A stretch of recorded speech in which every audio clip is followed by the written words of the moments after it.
Number 15, the Colombia possession. A mass possession happened at a school starting with a Ouija board phone app and ending with numerous possessed victims being dragged to a church. In Colombia, an 11th grade boy was playing around on the app when students around him started fainting. Some screamed and started to seize violently. Video of the incident shows students writhing grotesquely and shouting, "The devil's going to take me." Everyone from the police to priests were brought in, and more than 24 students were affected by the possession. They were eventually brought to the hospital on stretchers. Some were also brought to church, where Juan Carlos Barreto, the local bishop, preached against using Ouija boards and apps. The small town of Loro, Colombia were supremely shaken up by the event, but there are skeptics of the incident, pointing to the lack of strange tongues, levitating, or changes in personality, all signs of possession. Could this just be mob mentality, some ask, but the Ouija board's planchette is pointing to no. Number 14, the Three Amigos.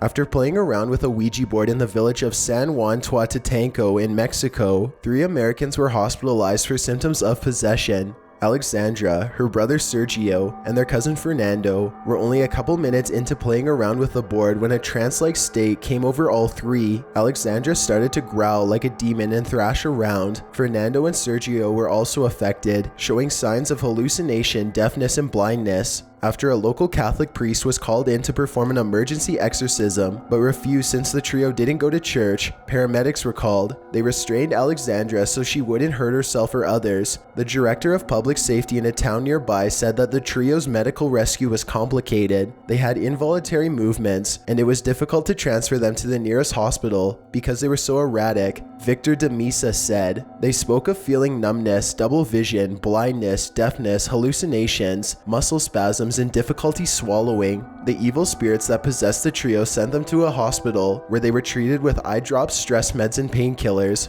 It seemed to wipe out the side effects of the possession, but the question remains, are they still possessed? Number 13, Ouija board possesses a home. Robert Stamper tells of his experience inciting spirits from the Ouija board. Robert and his brother didn't see any results when they first started using the board, but as with most users, the planchette, or the pointer to layman, suddenly seemed to move on its own. This is when Seth, the spirit, introduced himself. Robert, taking the whole thing in stride, decided to challenge the spirit, daring it to demonstrate its supernatural abilities. Then things got really strange. Seth predicted the passing of their friend's grandfather, while the chandelier hanging above began to clatter, and the room grew icy. What's more, as a sickening odor started to fill the room, rotting flesh and foul blood, triggering the brothers' gag reflexes. When the noises suddenly stopped and the home was deadly quiet, the boys' eyes were wide. They decided to put the Ouija board away and pretend it never happened. But the next week, the grandfather of Robert's best friend died. Even worse, the ghost seemed to continue possessing the house. As the chandelier would shake from time to time, the stench would return, and the room would chill. The spirit remains to this day. Number 12, the Nicaraguan possession. Ouija board possessions span continents. Every corner of the world has some history of possession through the talking board. This entry happened in San Rafael del Sur, Nicaragua. 4 young teenagers and 1 child pulled out the Ouija board to play some demonic games. These so-called games left 13-year-old Lucia Jimenez possessed by demonic spirits. Footage shows the girl vomiting and seizing, while an exorcist from the Christian mission, known as Light of the World, chants an order to cast the demon out. "Rise, rise, rise now, leave her," he says. Amidst her puking, the girl repeats the chant, and the demon seems to bug her off. She hugs her family and friends in relief, one of whom says, "I'm never going to play demonic games again." The preacher as well seems relieved. She hugs her family afterwards as the preacher says, "The truth is, young people, that you are looking at what can happen. You could be the next one. You could be possessed by them." Number 11, the epidemic in Elsa Pereira Flores. In a school in Peru, dozens of school children became demonically possessed through the use of a Ouija board. Reports stated that the children had been attempting to urge spirits to haunt the school. The school property was rumored to be built upon a mass graveyard where mafia once dumped bodies, so they believed they were on prime turf for conjuring up their spirits. The results wasn't pretty. Nearly 20 children, between 11 and 14 years old, became violently ill with fainting spells, muscular convulsions and seizures, delirium, vomiting, and frothing at the mouth. Each of these children claimed to hallucinate a tall man in black with a beard who was chasing after them with an intent to kill. One recovered 12-year-old student said, "It's disturbing for me to think about it. It's as if someone kept on chasing me from behind, and it felt like he was trying to strangle me. My friends say I was screaming desperately, but I don't remember much." 3 weeks later, and the possession was affecting between 80 and 100 school children in what the school officials called a mass outbreak of contagious demonic possession or interference. Footage taken at the scene shows children screeching as they're hauled from the school to the hospital. Everyone from doctors to exorcists were called to the school to intervene in the matter. Masses were performed by Catholic priests, but to no avail. Nothing stopped the possessions. Dr. Anthony Choi told National Pan America TV, "We don't understand how this has kept on going on. Now there are more than 80 pupils still affected." Number 10. The devil-worshipping mother. One first-hand tale of possession through a Ouija board started off as a birthday gift. The victim received the gift from her atheist mother on her 11th birthday. The girl played around with the gift, working the planchette with her mother, which is when frightening things started to occur. Creepy knockings around the house, whispering, chilling whispers of the girl's name. The girl told her mother that she didn't want the Ouija board anymore, that it was clear this was conjuring up evil things, but her mother was addicted and continued to work the board alone. The girl would watch her mother raise her head with her eyes closed, her hands atop the planchette, and the pointer would move with such enormous force that it would nearly fly off the edge of the board. Instead of following her mother's hands, it would fly out from under them in the other direction. The girl thought, "What is this, some kind of energy?" The girl was sure of one thing: demons had entered her mother. Once a gentle and sweet woman, her mother all of a sudden had a grave desire to kill her. In fact, the girl had to drop out of school because her mother had turned so psycho. The girl concludes that seemingly harmless things, like Ouija boards or even astrology, open the door to hell, a door that we must close to protect us. Number 9. Possessed by bad luck. A story was shared by a user at ghostspace.com in which a strange spirit interacted with her and a friend through a Ouija board. Her friend's father had recently passed away, and she asked the board questions about it, all of which were correctly answered. However, the board suddenly found interest in her mother. In fact, it showed a strong knowledge of both their parents, which brought them to tears. The demon then seemed to switch, and when they asked its name, the pointer went back and forth between the O and the Z. So the pair called him Oz. They tested Oz, requesting that he blow out a candle. Before they finished their thoughts, the room went dark. When the demon began cursing at them, they shoved the Ouija board in the back of the cupboard, but Oz seemed to call out to them, and they pulled it out a few weeks later. And what's more is that it affected their real life. They experienced only bad luck thereafter. They discovered that Oz may have actually been Zozo, an infamous Ouija board demon. Number 8. A family affair. A family told the son about their possession experience with a Ouija board. The Canadian family, which included youngsters Ronald and Linda, were having just a bit of fun when they took out the Ouija board in their suburban Toronto home. But John, the father, said things started to get dicey when the planchette, the pointer, which is said to be guided by the spirit, began to move on its own. "We were all scared," John said, "but then I thought maybe one of the kids was up to tricks. We started asking questions, and the spirit began speaking to us." John continued to play along with what he thought was one of his kids. When the spirits asked if he could visit, he shouldn't have played along. John said that when the demon appeared, red with horns, bat wings, and burnt black scaly skin, encircled with a ring of fire, he was laughing, cursing, and flying around the room. The room became so hot, John said. It was like an inferno from hell. The demon didn't stop at simply scaring the family to death. It also attacked them, biting their arms and face. They tried to escape out the door, but the demon kept quietly coming back and clawing them. The children too were momentarily possessed as the demon entered to throw them like rag dolls across the room. It pounded their heads and chests when they were prone to the floor. Gloria, the mother, testified, "It had hooves that dug into my children's faces and skin, marking them badly." Then, after an hour of fun, the demon disappeared. While the children were left crying and screaming, the family drove to the hospital to treat their wounds. According to John, when it was over, "We were all bleeding and had severe burn marks. Our living room was a disaster area." Gloria added, "It was supposed to be a joke. We were going to make believe we were talking with the spirit world. Joke or not, I'm guessing they never touched a Ouija board again." Number 7. Zozo Take 2. April, a poster at Your Ghost Stories, tells about a time she pulled out the Ouija board to play around at a party with her sister. They just moved in together, and they had a few friends over to celebrate. Putting the board on a table, they placed a finger on the planchette, and April asked if anyone was there. The answer was in the affirmative. When they asked its name, the demon went back and forth between the Z and the O, Zozo again. When they asked what the spirit wanted, it replied, "her." Then it spelled out a name of one of their friends, after which it began spelling out its own name again. Annoyed that the spirit had begun repeating itself, one of her friends cursed at it. "That's when things got bad," April said. The planchette grew white hot beneath their fingertips as the demon started to spell mama. They felt the demon present in the suffocating room. April knew something had gone bad. I didn't feel like myself, April said. I felt as if someone was inside me. Anger and hatred pounded through her, and she laughed and cried uncontrollably, and simultaneously, they ended the session, but the sensation remained. Perhaps April is possessed to this day.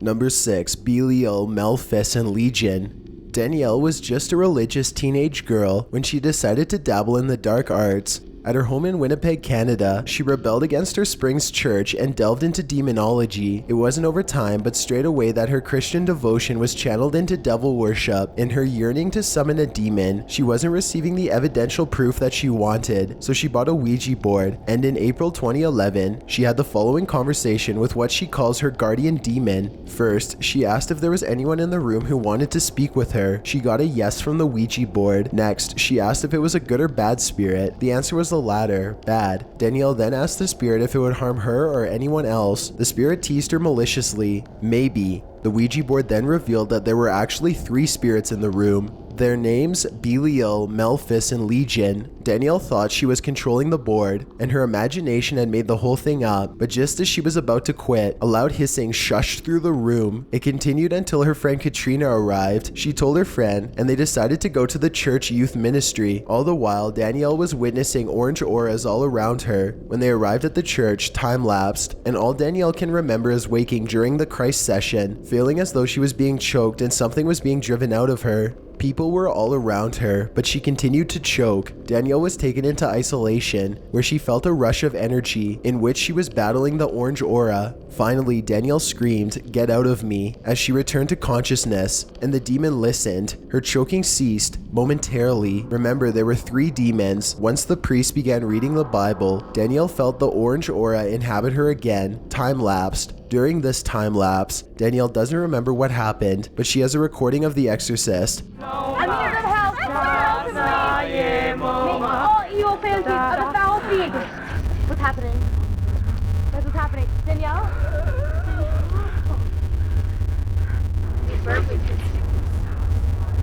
John, attempting to banish the demon from her. In the recording, she is hissing and screaming. John asked her name and she answered, "I am 28. When he asked again, she responded, "I am Belial, one of the 4 crowns and chief of 80 legions of spirits." After some more back and forth between the demon and the exorcist, the group started chanting in Latin, to which Danielle commanded the demon, "Get out of me." The last demon, Malphus, was exorcised from Danielle, but she believes Legion and Belial still possess her and has undergone 4 exorcisms to no avail.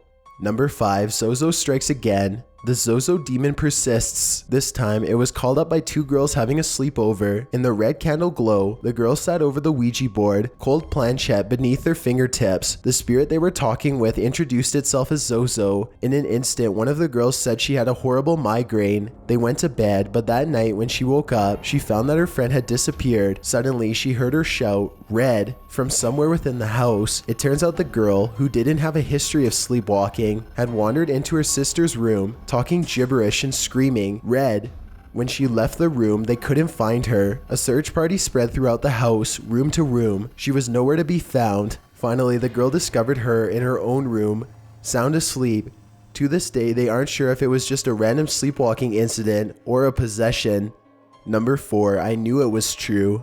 The possession caused by the old talking board happened as early as 1891. A report by the Globe told of 28-year-old Eugene Carpenter. Carpenter was discovered ambling down the street nearly naked and out of her mind. She called out, "Ouija said so, and I knew it was true," over and over. After investigating the matter, it was found that Carpenter's husband had left her, and the young railroad brakeman that she was seeing at the time had also broke it off with her over a quarrel. Carpenter, who had heard about the dark powers of the Ouija, thought she might find some answers through the board. She bought one and went to work. She asked the board whether or not her husband would return. Ouija answered in the negative. She also asked if her lover would come back to her. The board answered, "He has ceased to love you. He will never return." She paled severely but managed to keep from breaking down. Only a few days later was she found wandering aimlessly along the streets, talking to herself, when she was discovered by a neighbor, crazy or possessed.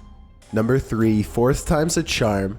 On the site True Ghost Tales, Oklahoma resident Darren tells his possession story brought forth by the Ouija board. In messing around with the board, Zozo made an appearance on numerous occasions. One specific encounter with the demon was particularly dark. After meeting Zozo on the board, Darren went into the bathroom and found that his 1-year-old daughter, who had been bathing, nearly drowned. The girl's mother had left her alone for just a moment with the water off, but when Darren entered, the water was on full blast and the tub was overflowing. The girl was hospitalized the next day for some weird internal infection, as Darren puts it. She was sequestered in isolation, and she nearly died. Darren said he believes Zozo tried to attack or possess his daughter. Probably time to step away from the Ouija board. Number 2, the summoning. 4 girls are about to witness the power of the Ouija board firsthand. The video begins just as they are receiving an answer to their final question, and they are now ready to end the session. They start to move the cup in a circle 3 times to clear the board, but whatever they have summoned is not exactly ready to leave quite yet. Okay. Oh my god! The sword! What's wrong? Get rid of it! The sword! The sword! The sword! Are you okay? Just before the girls can cast the spirit back into its own dimension, it desperately leaps inside one of them and takes control. Then the possession ends as quickly as it began. They all rush in and one of the girls cradles her friends in her arms as she cries and trembles. They ask if she needs any water. Even though I'm not sure exactly what happened, I think it's safe to say that a glass of water probably isn't going to be enough to help her. Before we get to number 1, my name is Chills and I hope you're enjoying the video so far. If you've ever been curious as to what I look like in real life, then follow me on Instagram at DylanIsChillinYT with underscores instead of spaces. I also have a Twitter at YT_chills where I post video updates. I'd really appreciate it if you followed me, and feel free to send me a DM if you have any questions or suggestions. If you'd like to see more of these videos in the future, then hit that subscribe button because we upload new countdowns every Tuesday and Saturday. Number 1, Ronald Doe. The true case that inspired The Exorcist involves a boy named Ronald Doe. The boy's story is one of the most infamous in the history of demonic possession, and it all started with a Ouija board. In the 1940s, the 14-year-old, who had been close with his departed aunt, decided to try and contact her through the board, but his attempt opened up his mind, body, and soul to demons. Doe's case involves textbook attributes of possession, including levitation, contortion of the face and body, strange sounds, speaking in tongues, and even body carvings. As the possession took hold, a priest was brought in to perform an exorcism. Doe underwent no less than 30 exorcisms, and as the priest tried to cast out the demon from him, the boy taunted him and even harmed him. Eventually, Doe was freed of the demon, but that's not without a few bumps and bruises on the priest's part, and probably some interesting scarring on Doe's. Thanks for checking out this video. Be sure to subscribe because we upload new countdowns every Tuesday and Saturday. Or if you're still not convinced, here are some of our other videos that I think you'd like. Enjoy!